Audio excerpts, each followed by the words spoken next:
जंगल के हृदय में एक पक्षी उड़ान भरता है।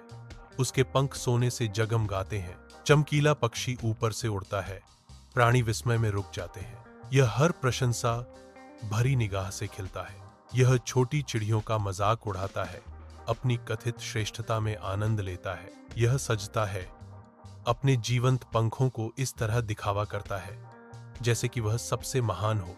घने जंगल के बीच एक बूढ़ा पक्षी आगे बढ़ता है, जिसके पुराने पंख जीवित रहने की कहानियां कहते हैं। सुंदर पक्षी घमंड में खोया हुआ, बूढ़े पक्षी की उपस्थिति से अछूता, अपने चमकदार पंखों को संवारता है।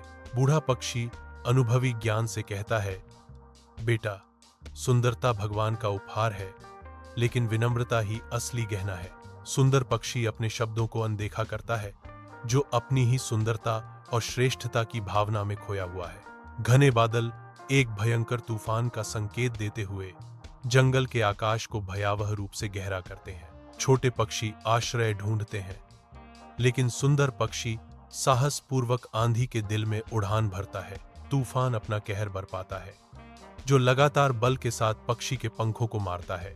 परास्त होकर सुंदर पक्षी आकाश से गिरता है, तूफान की भारी शक्ति के आगे झुक जाता है।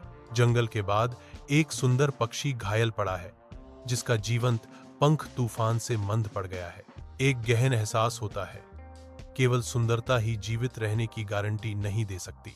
बूढ़ा पक्षी प्रकट होता है, उसकी आवाज पेड़ों में गूंजती है, एक गंभीर सबक देते हुए, बेटा, अगर तुमने विनम्रता सीखी होती तो तुम भी सुरक्षित होते।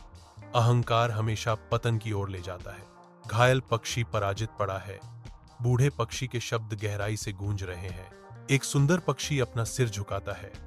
शर्म की मुद्रा उसकी चमकदार सुंदरता को बदल देती है। उस पल से विनम्रता उसकी आत्मा को फिर से आकार देती है। दया उसकी आंखों से चमकती है।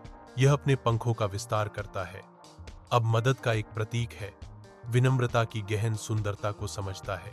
जंगल में शांति लौट आती है, पेड़ों के माध्यम से गूंजती सद्भाव के साथ, जैसे पक्षी की अच्छाई फैलती है।